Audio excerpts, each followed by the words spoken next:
সকল মাদের জানাই হ্যাপি মাদার্স ডে। মাদের জন্য স্পেশাল তো কিছু করতেই হয়।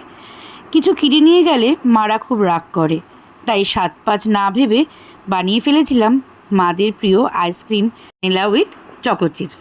তোমাদের সাথেও শেয়ার করে নিচ্ছি। এখানে 500 ml দুধকে আমি ঘন করে নিয়েছি 50 গ্রাম গুঁড়ো দুধ, 1 টেবিল স্পুন কর্নফ্লাওয়ার আর পরিমাণ মতো চিনি দিয়ে। ওটাকে ঠান্ডাও করে নিয়েছিলাম। গার্নিশের জন্য নিয়েছিলাম চকলেট সস আর চকো চিপস। এই বাটিতে আমি হুইপিং ক্রিমটাকে ফেটিয়ে নেব। তার সাথে মিশিয়েছিলাম 200 ml মতো ফ্রেশ ক্রিম। ভালো করে ব্লেন্ডার দিয়ে ব্লেন্ড করে নিয়েছিলাম আর তার সাথে মিশিয়ে নিয়েছিলাম 2 চা চামচ মতো ভ্যানিলা এসেন্স। ভালো করে মিশে গেলে ঠান্ডা করে রাখা ঘন দুধটা এর মধ্যে স্প্যাচুলা দিয়ে মিশিয়ে নিয়েছিলাম। মেশানো হয়ে গেলে ব্লেন্ডার দিয়ে আবার ভালো করে একটা ক্রিমি স্ট্রাকচার তৈরি করে নেব, যেন একদম মিহি ক্রিমি থাকে জিনিসটা। ব্লেন্ড করা হয়ে গেলে মিশিয়ে দিয়েছিলাম চকো চিপসগুলো। বেশ ভালো পরিমাণেই দিয়েছিলাম যাতে প্রত্যেক বাইটসে সবার মুখে পড়ে, কেউ না বলে কিপটামি করেছি।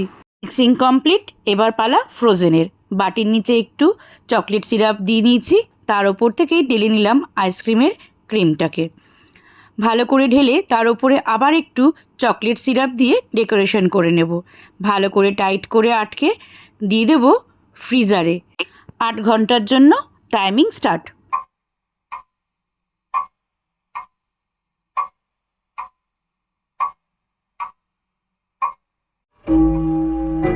আট ঘন্টা হয়ে গেছে। ফ্রিজার খুলে চলো চেক করে নিই একবার কেমনভাবে জমে গেছে আইসক্রিমগুলো। মায়ের বক্সটাই বার করলাম। দেখো কি সুন্দর, তোমাদেরকে আমি সাইড বাই সাইড নাড়িয়ে দেখাচ্ছি, একটুও নড়ছে না। খুব সুন্দরভাবে ফ্রোজেন হয়ে গেছে। প্যাক করাও হয়ে গেছে আমার আইসক্রিমের বক্সগুলো।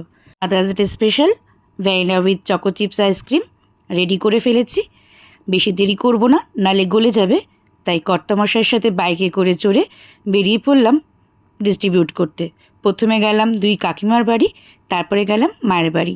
তোমরাও জানিও কিভাবে কাটালে মাদার্স ডেটা।